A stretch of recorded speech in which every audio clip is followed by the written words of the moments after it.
On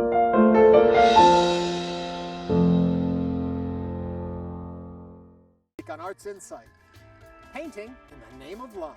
Something bright, hand-painted, colorful, around or stuck in traffic or what have you. A new perspective of the world around us. I wanted to show these people that this stuff exists. I mean, this stuff is here. It's beautiful scenery just out your doorstep. Life lessons through sculpting. Sculpting taught me about patience, and it also taught me a lot about life. And we check out one of America's largest art collections. He was extraordinarily aware of the light at all times, and his painting is infused with that perception. I'm Ernie Manous, and it's time to get Arts InSight.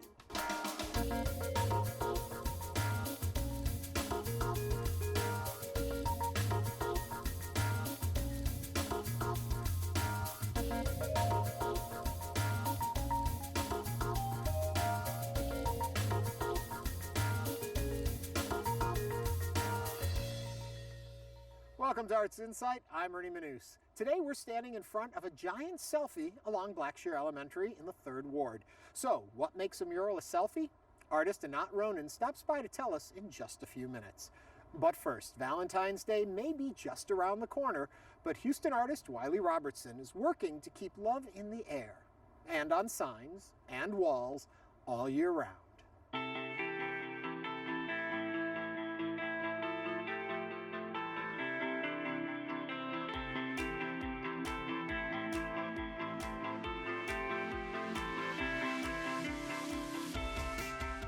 Yeah, a lot of people have come to me from seeing the love signs and told me stories about it's made them happy, or I don't know, use it for their wedding photo or something like that. That really makes me happy as an artist. It makes me want to do more stuff. That's, I don't know, a compliment that I love to hear is people recognizing my work and seeing it around town.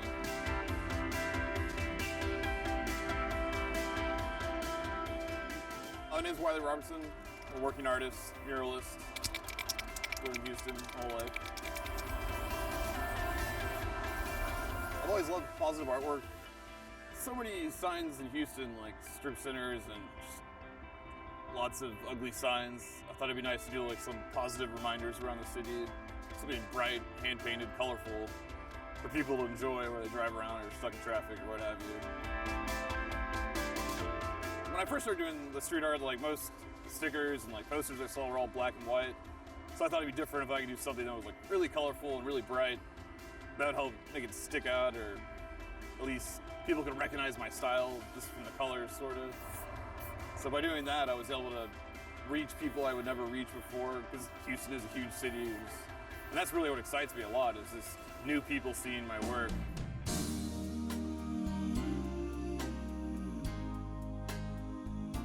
I mean, when I first started doing it, it was all just the signs. 2 years ago, I started doing more big love installations. Now that I've gotten permission from some people to paint their walls, and that's been a lot of fun to do. Bigger and brighter and better is always more fun. Yeah, most visible work's on 59 by Wendy's, right off the freeway by Maine. Dandy Warhol was running a gallery there, and he had mentioned it to me like in passing, I think at some point, that if I wanted to, I could get up there and paint it. So eventually I picked him up on that and got all the ladders required and equipment and got up there and painted it. And it's a lot of fun because I'm sure at least 500,000 people see it a day. Some people can see the word love and probably bad connotations or whatever, broken up recently or something like that. But yeah, like there's so much stuff in Houston. There's such a daily grind people get caught up in, work and life. It's nice just to have a little subtle reminder hidden, sprinkled throughout Houston.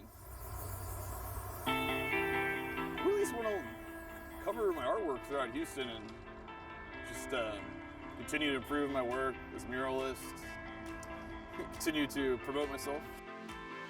I hope that the younger generation gets inspired and does even more awesome stuff than I'm doing and people I know, and keep seeing more graffiti and street art. Love. If you loved Wiley's work, you can learn more about him at wileyrobertson.com. Welcome to the Third Ward, where Anat Ronen refers to the mural behind me as a selfie. And joining me now is Anat to explain why that is and what inspired her work here at Blackshear Elementary. Hello there. Hi. First of all, very impressive piece. The kids must love it. Thank you. Yes, they do. It's funny because they seem to be very shy. Like if they know somebody that is painting on the wall, they would mock him. But at the same time, they would come to me and ask to be included in the mural. So it's kind of, it's both ways. So that takes us back to the very beginning, that these are real people. This does truly represent the community. Yeah. Where did they come from? How did you pick who's here? From the street? Yeah. Yeah, when I paint, people come by and I ask them if they wanted to be included, and if they say yes, I take a picture of them and I include them afterwards. Now I have a little too many people, so it's a little bit of a problem because I'm going to disappoint people. But I have enough of just passers-by that came by either by car or by bicycle or by foot, and yeah. So now you call this, or have called it, a giant selfie. Explain that to me.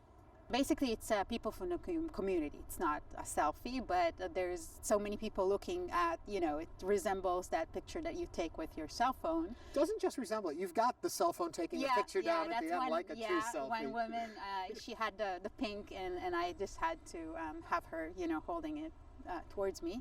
And I'm going to be putting myself too. So it's going to be, technically, yes, it's going to be a selfie. Yes, yes. But because, I wanted to somehow put myself in this mix. So yeah, that's how it became a selfie. And it looks like, the pose that we would be doing if we take a selfie. People should come and take selfies in front of your giant selfie. They do. They There do. you go. Let's take it all the way back. The idea to put it here in the first place. Why is it here, and what is it supposed to do for the community?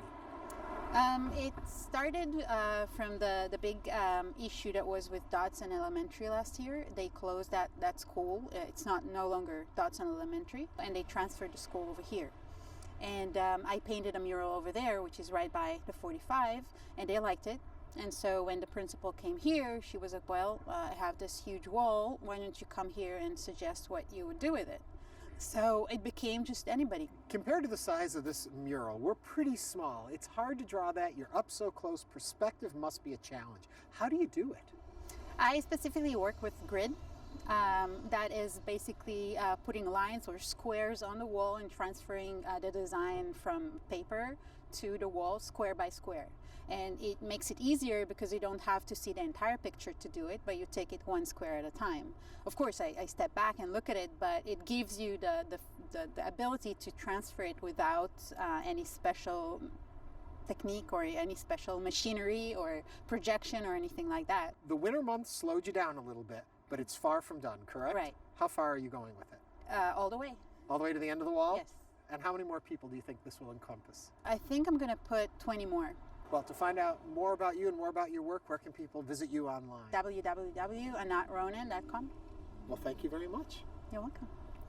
During the interview, you saw some time-lapse video of Anat working on her mural. Now, out in Sacramento, Justin Majeski uses time-lapse to show viewers frame by frame that beauty surrounds us.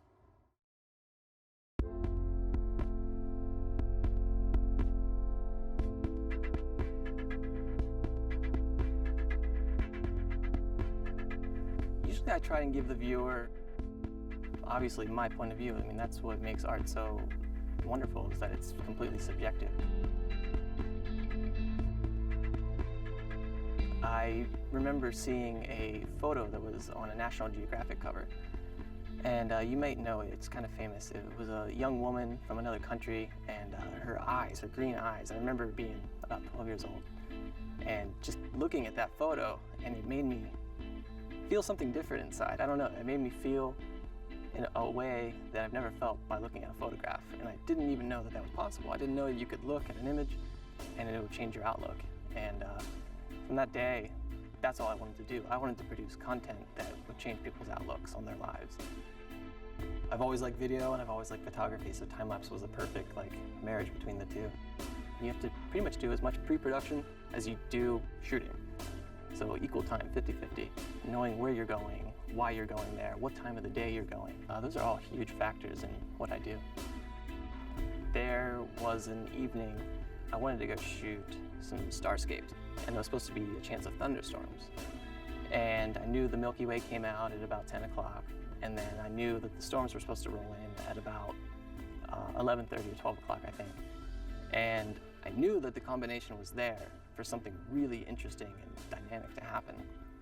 So we did it. We put everything in the car, drove 2 hours, 2.5 hours to Emerald Bay, and shot a time lapse. And sure enough, Milky Way comes out, and then all of a sudden these big storm clouds come in, and just lightning and thunder all over the place. That's a good example of pre-planning, pre-cognitive thought into what you're going to go actually shoot, and having nature perform for you. I mean, it just all came together. That's definitely my favorite shot I've ever shot.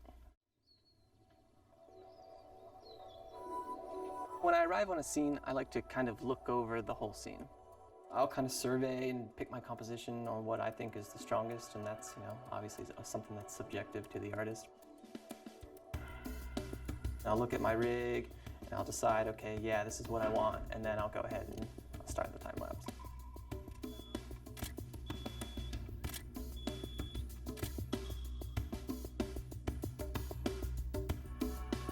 Every time it's different. It depends on the subject matter of what I'm shooting, of how long I'll shoot. Night scenes sometimes are up to 8 hours. Sometimes the cityscapes are 20 minutes. When I made the Sacramento film, immediately it hit me that there's like this really beautiful contrast between the rural, outlying areas of the country that are just beautiful, and morning sunrise and the sunflowers and all of the agriculture, and just 10 minutes outside of the bustling city, this exists. So once it got released, my goal for the film was to get 50,000 online views in a month. And I thought that goal was like really attainable because it's a city and there's people in the city. My expectations were exceeded in the second day.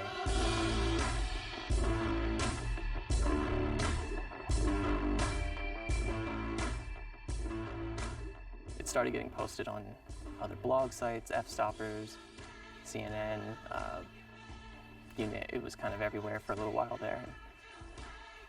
Just really humbling and exciting.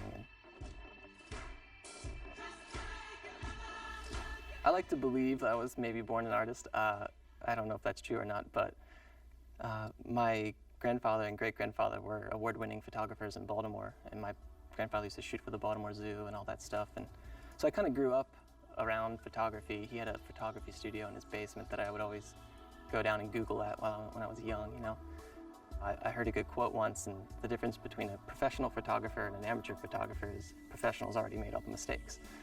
And I take that to heart, and I think that's completely true, because I have failed a lot, and you will too, but that's part of learning. Me and my wife this summer are going to go travel around the western seaboard, and we're going to shoot a bunch of time lapses and photos while we're out there camping, and just keep putting more content out there, more inspiring content. A lot of people spend a lot of time in their homes, and they don't get really to go out and appreciate like a nice sunset or sunrise or the stars or things like that. And I wanted to show these people that this stuff exists. I mean, this stuff is here. It's beautiful scenery just out your doorstep. And I want to inspire people to go outside and enjoy nature, because it's all around us. To see more of Justin's work, visit variant3.com. Up next, Las Vegas is best known for showgirls and casinos, but a wide array of creative professionals, like sculptor Sharon Gainsbourg, also call Sin City home.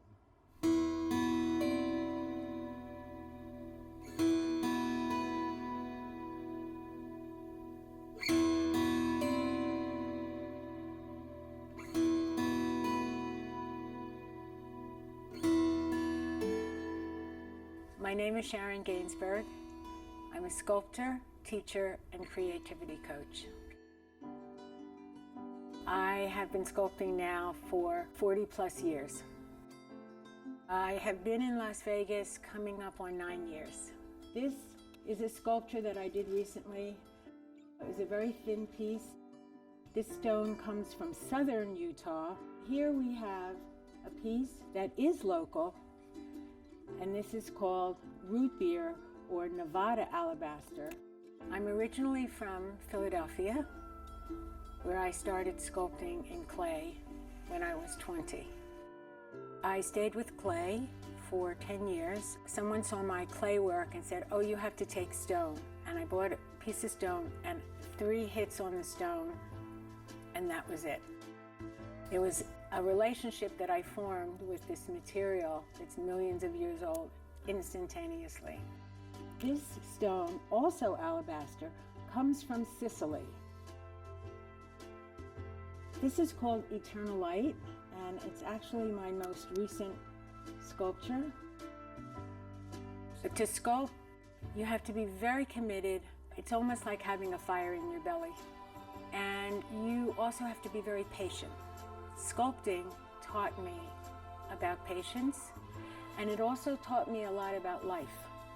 Because when you're sculpting and a piece falls off that you weren't counting on and your design is ruined, you have to dig deeper to come up with a better design to incorporate the area that's missing.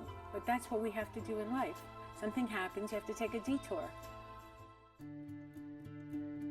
There are 5 basic steps in sculpting stone.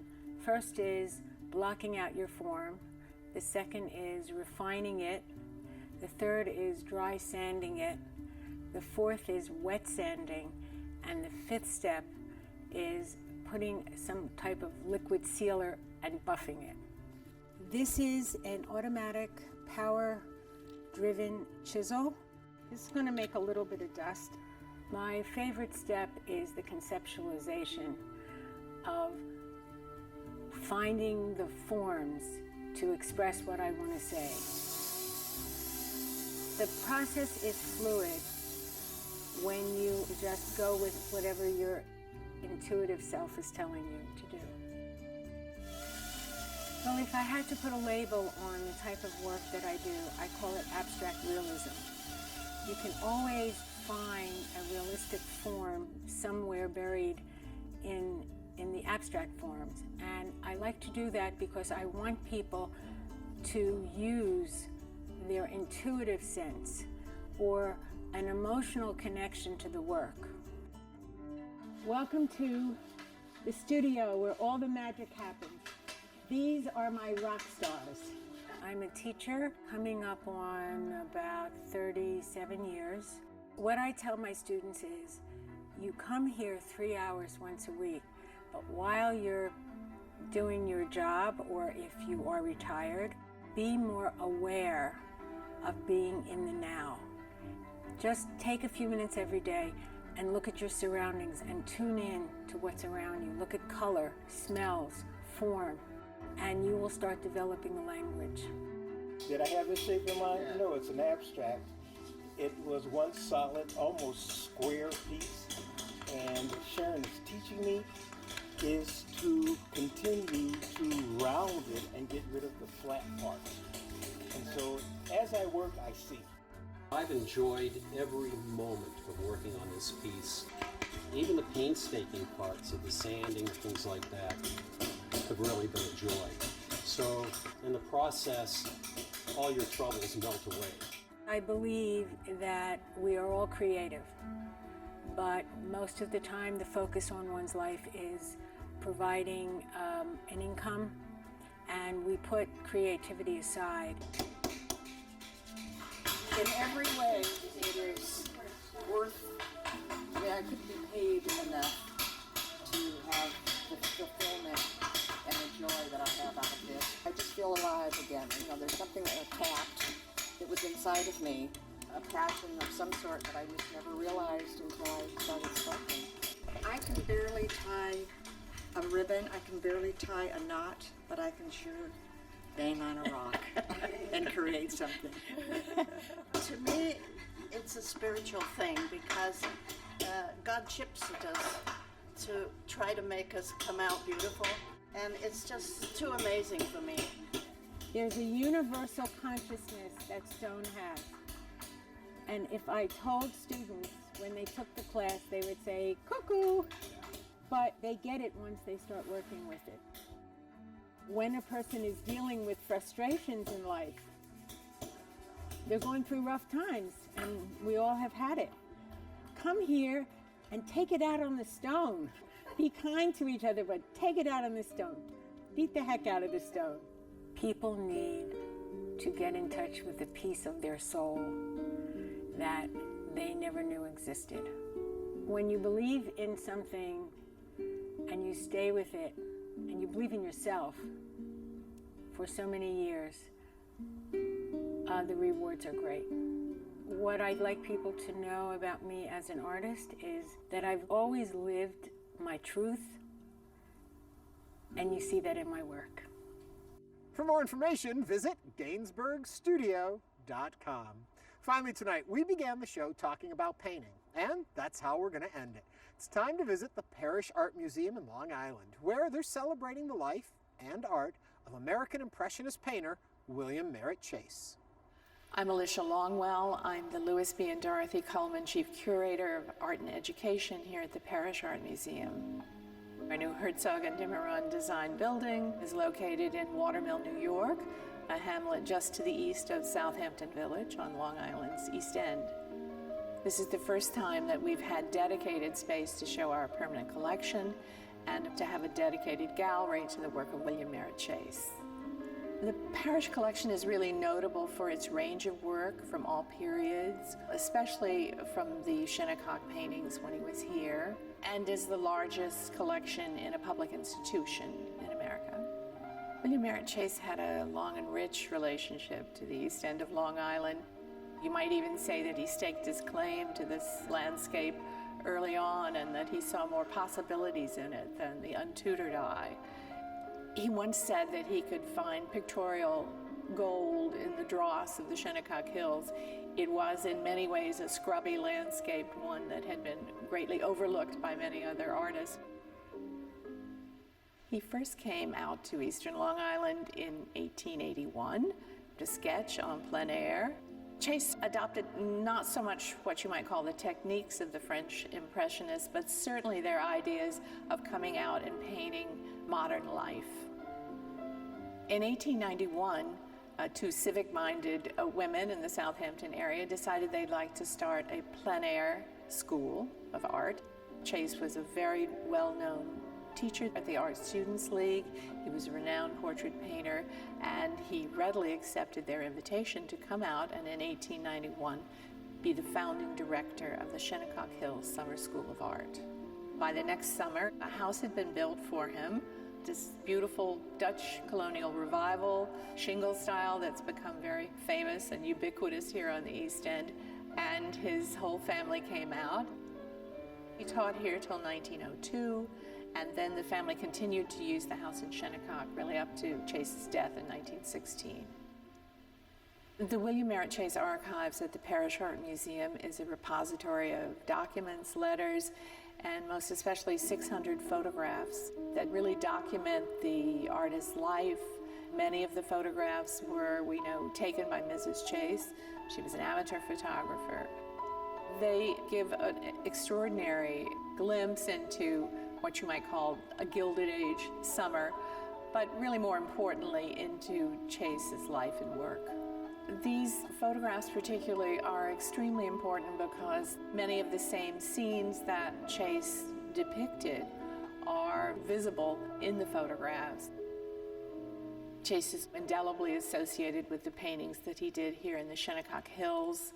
Our own painting, 1895, the Bayberry Bush, is really emblematic of these, and he really did find pictorial gold in this scrubby landscape. I think one of the most interesting things about that painting is, of course, the presence of the house that they lived in, the three daughters. It is a complete look at the artist and his life, I think, having the domestic realm, the landscape realm. There is perhaps no better entry into the creative life of William Merritt Chase than this painting we see here, Alice in the Shinnecock Studio from around 1900. Alice Judene Chase, his oldest daughter, was often depicted by Chase in his paintings. Alice is really a surrogate for the viewer, inviting us into the rarefied atmosphere of the artist's studio. While the nominal subject of the painting is the studio, the true theme is painting itself. Here we see so many objects that become a self-portrait for the artist. The Shinnecock painting on the easel, the luminous glow of the bric-a-brac that he collected, his upended paintbrushes. The sketch of Velázquez in the upper left, and the light coming through the studio window.